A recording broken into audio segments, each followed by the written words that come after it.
Usually when I'm somewhere, I'm talking about don't murder a tree, or don't dig a hole too big, or don't overwater, or pick this plant, or prune this plant, or do that, and I sort of have my master gardener face on to try to tell you the right thing to do.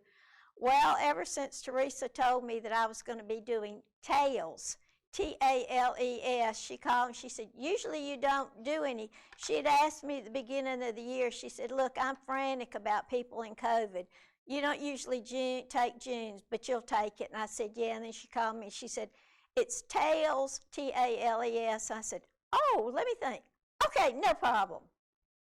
Immediately I had to go buy a whole lot of books, which led me in all sorts of directions. But what I've learned this last 2 weeks has really brought a whole new aspect into my life about gardening. I love to garden. I got a new pruner, and I pruned for 4 hours on Saturday, and my arm was like this. And I'll tell everybody about my new pruner when this is over. And I know that we like flowers because they bloom and they make crops, and they're beautiful, and they're food for the pollinators, and they make beautiful landscapes, and we use them to decorate weddings and our houses. What I didn't know was that flowers have their own life, not just the life of growing in our yard and us taking pictures of them, but they have an entire life of their own, and their own meaning, and their own message. And we're just ignorant about it. We go out and look at a plant, a zinnia, and we just think there's a zinnia. But a zinnia has a whole entire life, like each one of us has a life. Some of it we may not like, some of it we might really like. But all of these flowers that we're going to talk about, and Teresa knows that all she does is give me a topic, and I'm on Amazon. And I got this beautiful book called Florography. And it has charmed my husband, who is an English professor, and he informed me that he did not know most of these stories. So he has been forced to listen to my PowerPoint twice and read the book. And he said, people ought to love this. So I want to explain to you that normally I drop a book and it slid right off, but normally I don't like to read a PowerPoint. Normally, I do not like to have a lot of words on a PowerPoint. Normally, I just like to have one word, which is my cue to talk. But this is entirely different. This is a lot of information. Oh, have I gotten out of the camera, Shane? You're good. Good. And so, if you will pardon me, because today I'm going to have to do some reading, and there's some words here that I might stumble over, so I'm going to just skip those. But I'm way past 70, and I could not remember the meaning of all these flowers. So if you'll just bear with me, we're going to do this PowerPoint a little bit differently, because this is not like me telling you how to water. We're going to talk about the symbolism and secrets of flowers, and boy, do they have them. In the early Etruscans, about 700 BC, they started wearing wreaths of ivy, laurel, oak to show victory, but they also showed it to the kind of wreath you wore was your station in life, or what you did, or your achievement. And the victor receives a wreath of laurel, as they did the first Olympics, and that is actually a laurel wreath. So as early as 700 BC, they were finding uses for flowers and having flowers mean something. But this is when we really, really got into the language of flowers and florography with the Victorians. Back then, life was not like it is now. Now, if you have something to say, you just say it. I mean, and people never know when to shut up. They just say anything they want. They you know, it just all hangs out. Back in the Victorian era, starting in 1817, 1819, it did not all hang out. People were very genteel, and they did not just come up and tell you how they thought. So what they decided to do, they figured out the language of flowers so they could send you a secret message with a flower. And they got the message, messages came from mythology, from religion, from medieval legends, and even the shapes of the blooms. So the flower meanings came from everywhere. And these were some Victorian ladies, obviously probably telling each other something. Instead of saying, you know, you really look awful, they were saying, well, why don't I offer you this kind of flower? So floriography is the language of flowers and the art of communicating through flowers. And this has now become a really big deal. I can tell you that because of all the books I bought. My husband, I just say, you know, there's a box of books coming. He said, well, that's good. What really happened with this box of books is when Teresa first asked me, I started typing up different words, and all sorts of things came up, and somehow I got into garden witchcraft, green garden witchcraft. It sort of led me on this path, and now we have a little group that we call the Green Garden Witches, but that's our secret. And now we're just going to talk about some flowers and what they meant and how they used them. And by giving the flowers to somebody, you were able to send a message.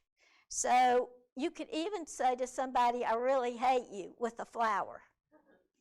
So crocus, obviously, is gladness, cheerfulness, happiness, and youthful glee.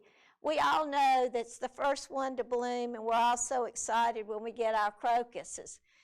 If you mixed a daisy and a crocus, you were welcoming the start of a new school year. So if you wanted to send a message to a student about the new school year, you would send them a daisy and a crocus. Daffodil has a really, really neat story, and some of the things we're going to talk about today are different kinds of gods, Norse gods, Roman mythology gods, different Celtic gods, and so this one we're going to talk about a Greek legend of gods. We're going to talk about Narcissus. The daffodil, the meaning is chivalry, unrequited love and sympathy. And you say, well, how is unrequited love the same as sympathy? And that's another interesting thing. There were a lot of contradictions. And I have another book, and it will show you sometimes one word will have 15 meanings. And the meanings came from wherever they gathered them. And because there were so many meanings, there were people who actually produced books, and they said they kept them like with their Bibles.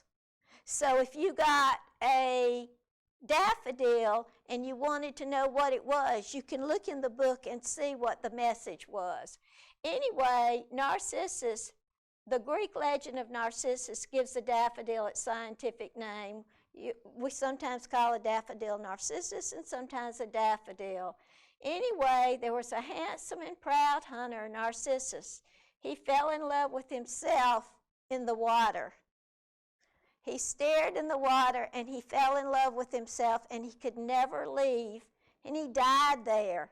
And where he died, a daffodil bloomed to mark his grave. Now, I'm not asking y'all to believe all this. This is stuff that people handed down, and it's a body of tradition. You believe what you want. After the last 3 weeks, I believe it all. Peony. Have you ever noticed how the peony's petals fold in on the center? Well, there's a good reason. A peony means bashfulness or happy. Nymphs who were young maidens, and my husband says they were associated with nature, could turn themselves into peonies to avoid being seen by mortals in ancient Greece. They were bashful by personality, so they wanted to hide from human eyes, and therefore we get the peonies that turned their petals inward to hide themselves. And that was how they stayed hidden, by turning themselves in. If you look at a peony, the petals come in like that. This is just, I didn't write a lot about this one, but I thought it was interesting that candy tuft means indifference. So if you sent somebody a bouquet of candy tuft, you know what you'd be telling them. Hey, I don't really care much for you. An amaryllis, I think amaryllis means pride, and it gets its name from the ground. You know how amaryllis has those great big stalks that you have to stake up? They had blooms that were way bigger than other flowers the Greeks associated. So the Greeks associated amaryllis with pride. It was a strong and hardy plant, to be prideful, to die in hard conditions. If you sent somebody a clematis with an amaryllis, you were sending them a message that they could be proud of their cleverness. So if you had a friend and you wanted to let them know how smart they were, you would send them a clematis and an amaryllis. Of course, they don't always bloom at the same time, but they probably had some way to deal with this. I'm suspending belief. Chrysanthemums, a range of emotions from joyful to innocence to a means of relaying condolences. They were used in funerals and placed on graves. The use of the mum may have come from decorating graves on All Saints' Day, a Christian holiday in early November when other flowers were hard to find.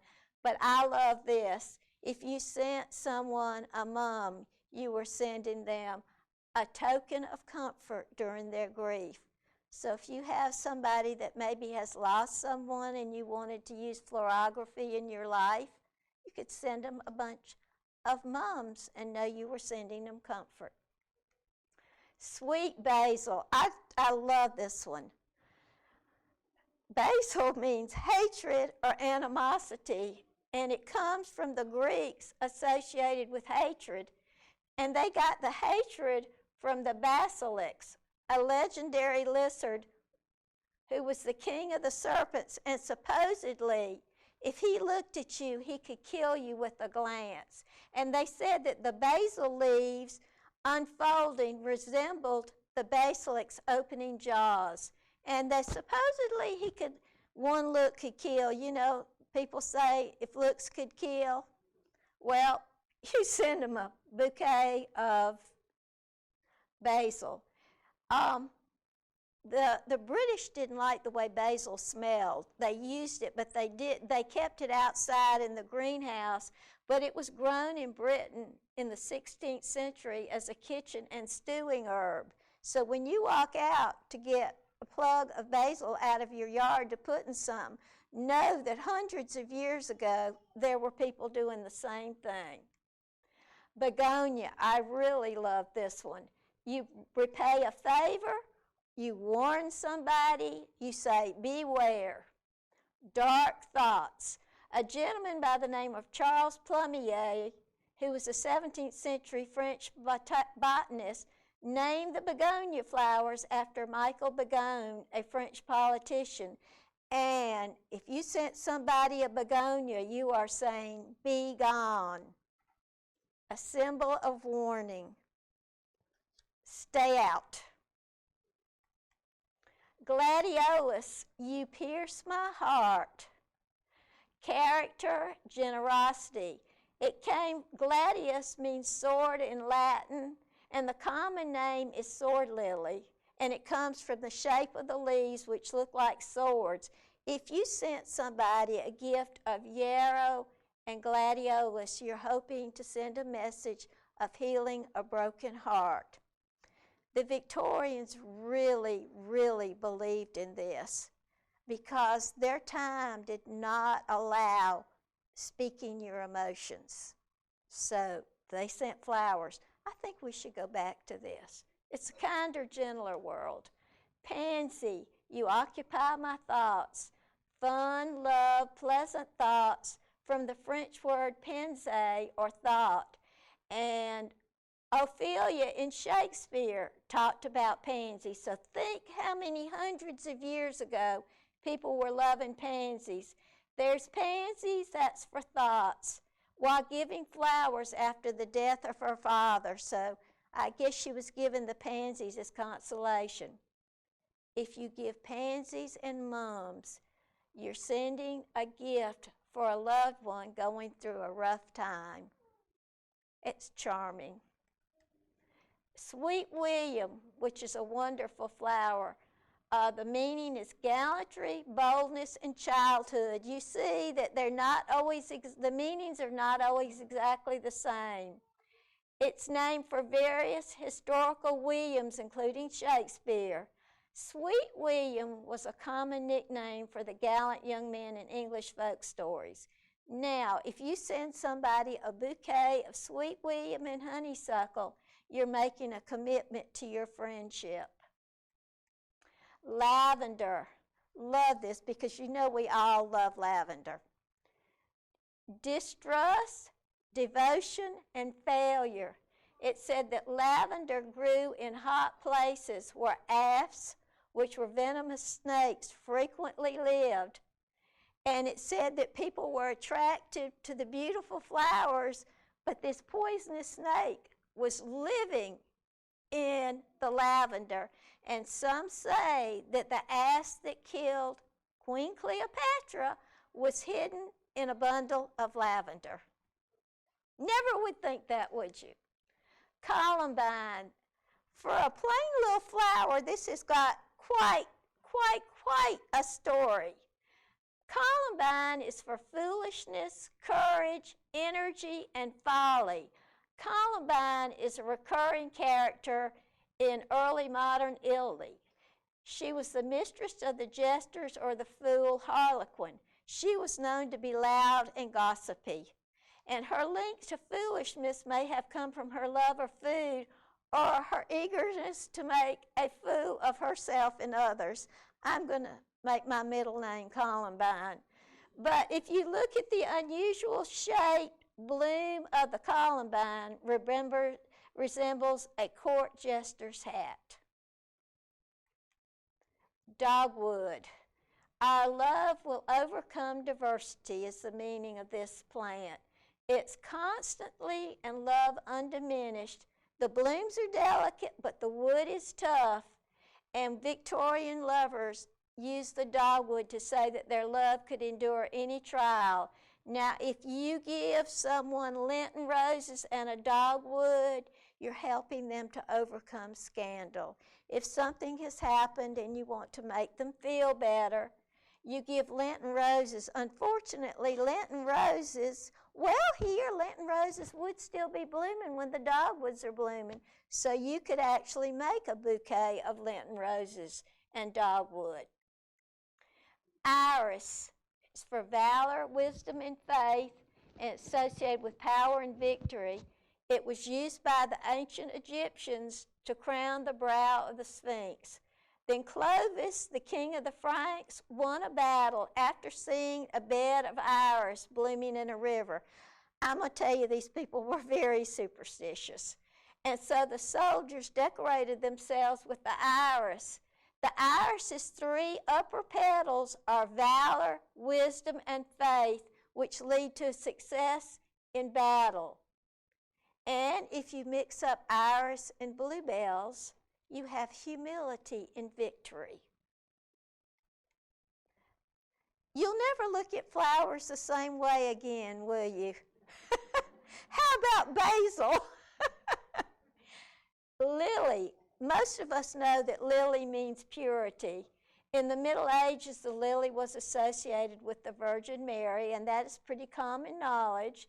In the paintings of the Annunciation, they show Gabriel giving the Blessed Virgin a lily in honor of purity. I love this one. If you give someone a lily and a sweet William, You're honoring an act of pure generosity. Mint, this is the neatest story. It means consolation. In Greek mythology, nymph, Minthe, and Jean says, my husband, the English professor, that nymphs were beautiful maidens who normally had something to do with nature. He said that's all you need to say. He went on and on and on, but he said that's good enough to know what a nymph is.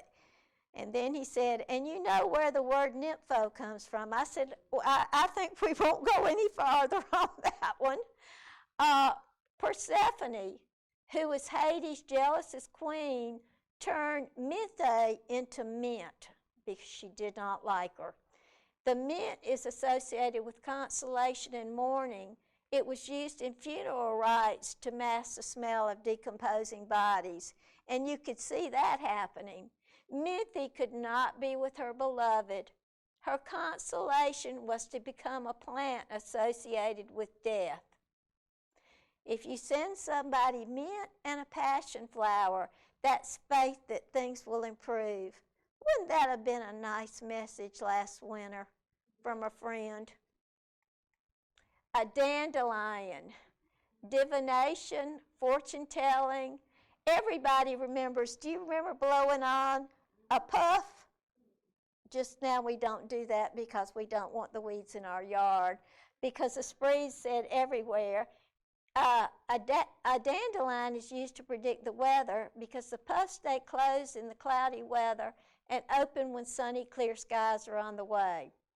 If you send a dandelion, a foxglove, and a holly, you are commenting that someone has the ability to solve future problems. Remember, they had books. People didn't remember all this. They had dictionaries that they kept by their Bibles so they could actually look it up to see what it meant. Daisy. My husband keeps explaining that daisy is day's eye. Margaret, have you heard that? I think he explained it to me 3 times, and I don't remember what he said. But that was something English professor liked, day's eye. I explained it was innocence, childhood, and purity. And in Norse mythology, the daisy is tied to Freya, the goddess of fertility, motherhood, and childbirth. In Celtic tradition, the daisies grew for the spirits of children who died in birth. Is that sweet? In ancient Roman mythology, the nymph Belides turned herself into a daisy to preserve her innocence. She was being pursued by someone she did not like.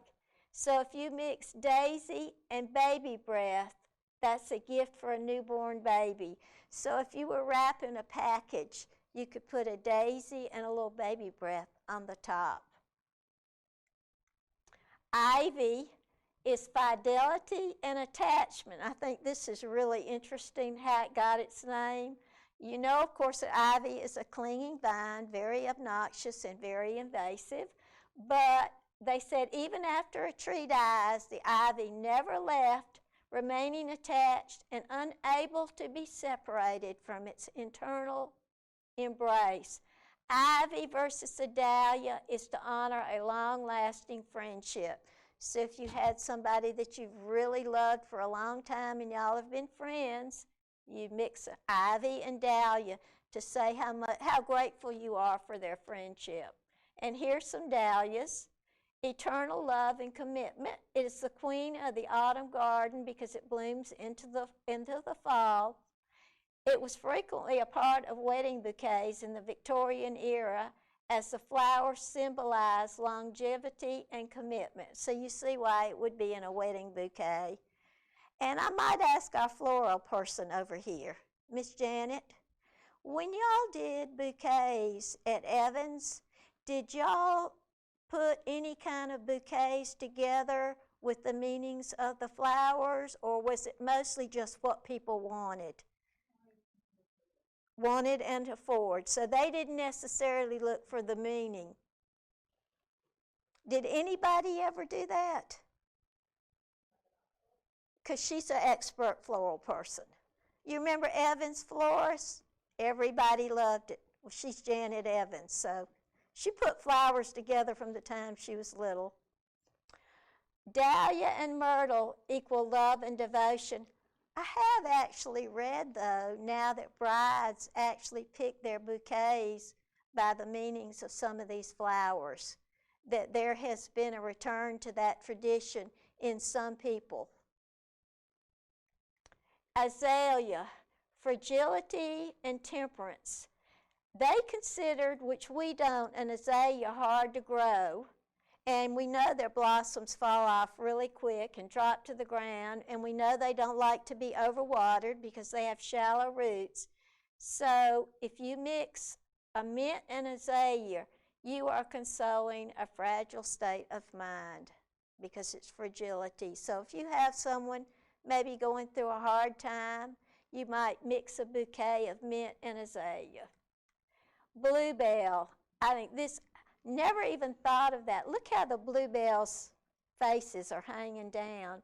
A bluebell is a symbol of humility and faithfulness, and its appearance is inspired with its association with humility. The bell-shaped flowers bow down on the stem, shine away from the sunshine as if saying they were sorry. If you send a bluebell and a peony, you're saying, we forgive you for breaking the norms of society and maybe doing something you shouldn't have. Yarrow. Yarrow is a cure for a broken heart.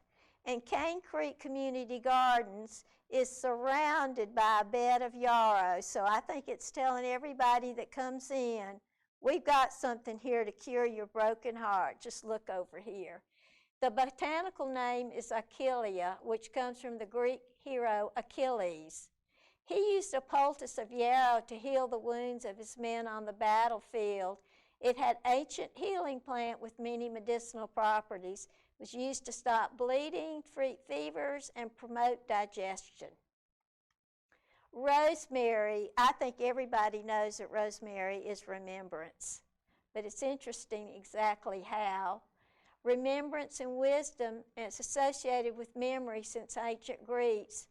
The Greek scholars wore crowns of rosemary during exams to help them remember their studies. So, should we make a crown of rosemary for every student to wear while they're studying? And say, here, honey, wear this. You'll do better on your test. And Ophelia said, there's rosemary. That's for remembrance. Pray you love, remember. And if you pair rosemary and crocus, you're reminiscing about the past. I have actually been to a funeral where they passed out rosemary to everybody who was there as remembrance for the person who'd passed away. Clematis, ingenuity and cleverness, and it got this name because it can climb up anything, and once it gets there, it stays. And so the vine never fails to find its way up, and once it's there, it's there. If you give rosemary, clover, and clematis, it's good luck gifts before an exam. So here's another thing you could give to your family. A zinnia is everlasting friendship. The Victorians associated zinnias with everlasting friendships as they're easy to grow. A bouquet of zinnias was a gift to a friend leaving on a trip to let them know that you'd be thinking about them while they were gone.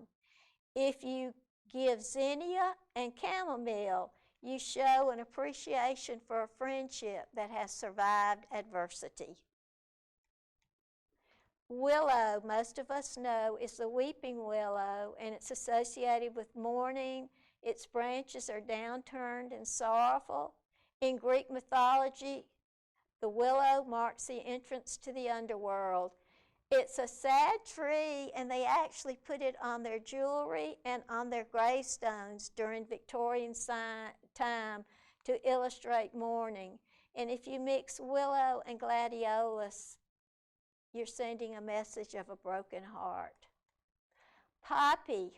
Poppy gets some of its meaning from what it is. It's used to make opium and has a narcotic effect, so they call it eternal sleep. The poppies were associated with Demeter, whose daughter Persephone was the queen of the underworld. If you use poppy and dahlia, you mark the grave of a cherished companion. I'm going to remember that next time I go to visit my mother's grave, if I can get the two together. Lily of the valley is the return of happiness. Now, I'm not going to ask you to believe this story. This is a myth, but it's kind of fun. St. Leonard, a hermit who lived in the forests of West Sussex, was said to have killed the last dragon in England. The places where St. Leonard battled the dragon are marked by lilies of the valley, which bloomed in patches wherever the saint's blood was spilled. And once he killed the dragon, he resumed his life of happy seclusion, the return of happiness. I love this one. Yarrow and lily of the valley help soothe a broken heart. Lilac, first love, reminiscence. In Greek mythology, Pan, the god of the forest, was in love with Syringa, which is the botanical name of a lilac. Here's another nymph who feared she didn't want his advances, so she disguised herself as a lilac. And Pan cut the bush's hollow reeds to form the pan flute to memorialize his first love. And this led to Victorian widows wearing lilac to mourn their husbands. A tulip and a lilac actually declare being in love for the first time. Can you imagine all of us going around with a tulip and a lilac? People say, "Oh, you're in love." And we say yes, with ourselves. Honeysuckle, I like this one. Devotion and affection. The Victorians believed that if you slept with honeysuckle under your pillow, you would dream of your true love. And in Shakespeare's Midsummer Night's Dream, sleep thou, and I will wind thee in my arms, so doth the woodbine the sweet honeysuckle. Gently entwist the female ivy, so inrings the barky fingers of the elm. Oh, how I love thee, how I dote on thee, and how none of us actually dote on honeysuckle. And I wish it wasn't in our yard, but these people loved it. An orchid plus a honeysuckle show gratitude for a gift that you treasure. Y'all, I didn't make up any of this. I'm not smart enough. Holly indicates foresight. In European pagan traditions, holly branches were hung in homes to protect them. They were later adopted for Christmas holidays by the Victorians who liked superstition. And holly was used in fortune-telling games, and I love this one. In Wales, if a girl ran 7 laps around a holly tree one way and 7 times around a holly tree the other way, her husband would appear to her. If you sing holly and lily of the valley, you show that better times are on the horizon. Hemlock, well, everybody talks about poisonous hemlock. It represents death, and it causes paralysis and death. Socrates, a philosopher, drank a tea made from the plant after being sentenced to death for his beliefs. If you send mum and a hemlock, you are sending condolences on the loss of a loved one. Cornflower, or a bachelor's button, means hope in love. And if you're a young man, you wear this flower when you're in love. If the flower dies quickly, you're out of luck. If the flower keeps its bloom, there's hope that your love will be returned. So if you have your first love or your first crush, you can give a lilac and cornflower, a gift for a first love. Carnation is a mother's eternal love or heartache. The meaning was traced back to the crucifixion of Christ. Carnations are said to have appeared where the Virgin Mary's tears fell, leading to their association with heartache and a mother's eternal love for her son. They say that carnation may refer to Christ as the incarnation of God as man. And my husband shook his head and he said, yes, that's right. Carnation and meant to send to someone who's lost a child. Camellia means longing for you.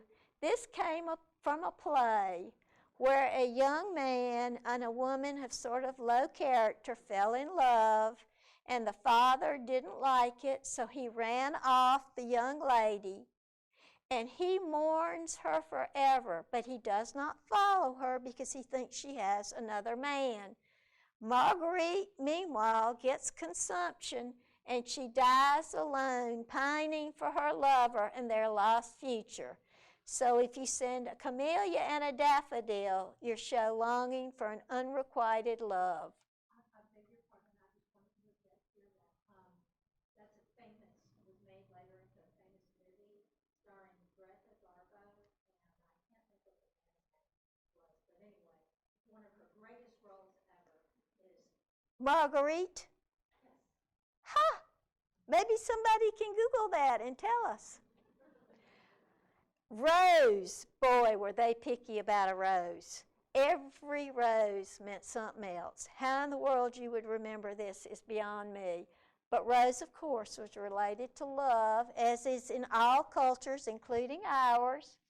And they say the lushly layered petals and sweet aroma are the reason. The Victorians, the color of the rose indicated how much affection you had. A white rose was an innocent love, a pink rose was a blossoming romance, and a deep red rose was passion. Chloris, the goddess of the flowers in the Greek myth, turned a beautiful dead nymph, one of our beautiful women, into a rose. She invited all these people to come bring their gifts to the rose. Apollo warmed the bloom, Aphrodite lent it her beauty, Dionysus added sweet nectar, and the three graces supplied charm, joy, and magnificent, and then she called it the queen of the flowers. So if you give somebody a rose and a cornflower, you're hoping in a new romantic pursuit that you'll have good luck. When would rose bring bad luck? Well, I can tell you in Germany, you never give anyone except someone you love a red rose. Never. A lot of times people would show up at people's houses for supper, and Americans would show up, and they'd bring a bunch of red roses. And the Germans would go, oh no. Because it's passion. You know, you don't bring red roses to our dinner table. You just don't. They were saying, what is this passion? And the other thing I think about roses, and I know that probably many of you remember this, is Mother's Day wore a red rose. Her mother was alive. And a white. She died. I think I have heard that. And yellow roses symbolize friendship. If you have a friend and you want them to have roses, you can send them yellow roses. And that's something else we've learned about roses. I'll take them any color, but I'm going to beware of sending just anybody a red rose because they may take it the wrong way. A violet is modesty. It grows low to the ground with its head bowed, indicating modesty. And believe it or not, it was the flower of St. Valentine's Day, which we all would have said a rose. St. Valentine, jailed for attempting to spread his Christian views, crushed violets growing near his cell to make ink. Then he used the ink to write a letter to his jailer's daughter, whom he had healed from blindness. He signed it, "Your Valentine," and that's how Valentine's got started. So if you want to send a gift to a very special friend, you send a violet and a bluebell for a humble friend who means the world to you. Sunflower, false riches. Ancient Incas believed that sunflowers symbolized the sun god Inti, so they decorated their bodies in the temple in sunflower-shaped jewelry made of gold. When the Spanish came in, they saw a field of sunflowers and they believed they had literally found gold.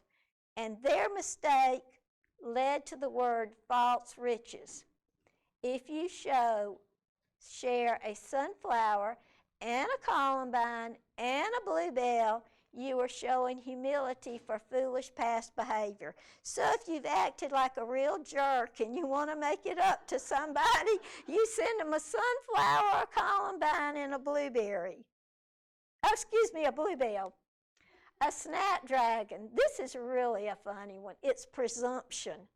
And what they did is maidens who did not want any male, stay out of my way, they wore snapdragons to let the men know they were not interested in unsolicited attention. They warned the men to stay away only in a polite way. If you send snapdragon and holly, it means your oversight will not happen again. Okay, bub, no more, no more. That snapdragon told you, leave me alone. Hyacinth. Please forgive me. The name and the meaning came from Greek mythology. Apollo, a Greek god, loved Hyacinthus. This one always makes me tongue-tied. Hyacinthus, a beautiful young man. During a game of discus throwing, Apollo's discus was knocked from his course by a jealous Zephyrus, killing Hyacinthus. Hyacinthus, that's it. And then the hyacinth flowers supposedly grew from the blood that fell from his wound as Apollo begged his forgiveness of the young man who had been killed. So if you send an olive branch, and a hyacinth, you ask for peace and forgiveness. Believe it or not, that word hyacinthus is a mouthful. Passion flower is faith, means faith. And in the 16th century, the Jesuit missionaries discovered passion flower in South America, and they saw it as a symbol of the passion of Christ. The 10 petals represent the 10 faithful apostles, the filaments, the crown of thorns, the stamens, the 5 wounds, the ovum, the hammer, and the styles, the 3 nails that pierce the hands and feet of Christ. So, if you wanted to give a gift to a religious leader, you will send iris and passion flower. Marigold is grief. When clouds come in, marigolds curl inward and its head droops. When it opens in the sunlight, its petals are wet with dew and it appears to be crying. Marigolds were used for the Day of the Dead when the spirits of the dead visit the living. The celebration supposedly came from the Aztec festival honoring the goddess of the underworld. If you send a marigold and some willow, you are indicating sorrow for the loss of a loved one. Oak is bravery and the most respected of all plants in its early history. It has a long association with brave and triumphant figures, as you would know. In Greek mythology, the oak is the sacred tree of Zeus, the Greek god. In Norse mythology, it's the tree revered by Thor, the hammer-yielding god. In Celtic, Druidic culture, an oak tree was vital in rituals and ceremonies, as it was the sacred tree of the pagan god. So, if you send oak and clematis, you indicate appreciation for the leader in your life. How about if we all send oak and clematis to the mayors of our towns with a little note? Magnolia is dignity, and we get the dignity from its tall and hardy structure, growing to enormous heights, and it's associated with the South, but I like what it meant, so that's why I included it. Magnolia and an olive limb, a reminder to remain your dignity in a difficult situation. Okay, it is 10 till. The contradictions, and I'm just going to mention one, just to show you. Geranium. It can mean childishness, comfort, conjugal affection, courtliness, deceit, elegance, esteem, fertility, folly, friendship, gentility, health, ingenuity, I prefer you, love, melancholy, protection, silliness, and sympathy. Because what they did was they gathered a lot of diaries from a lot of different places. And then this lady, Brenda Jenkins Klieger, she went through and did extensive research and gathered up all the things that she could find and combined them. But there are some great contradictions, and some of these could mean one thing, and you go to the far end and they mean something else. Has anybody got one that they'd like to know what it means? Your favorite flower, or your favorite, if you wanted to send somebody a message, do you have a word that we would find a flower for? Anybody got one? Gardenia. Okay, gardenia. They're blooming right now. That's a good one. Gardenia. My first surprise was gardenia. And you know what? Let me see. G-H-I. I'm in the I's. I'm almost there. There's a lot of I's. Let me get there. G-H.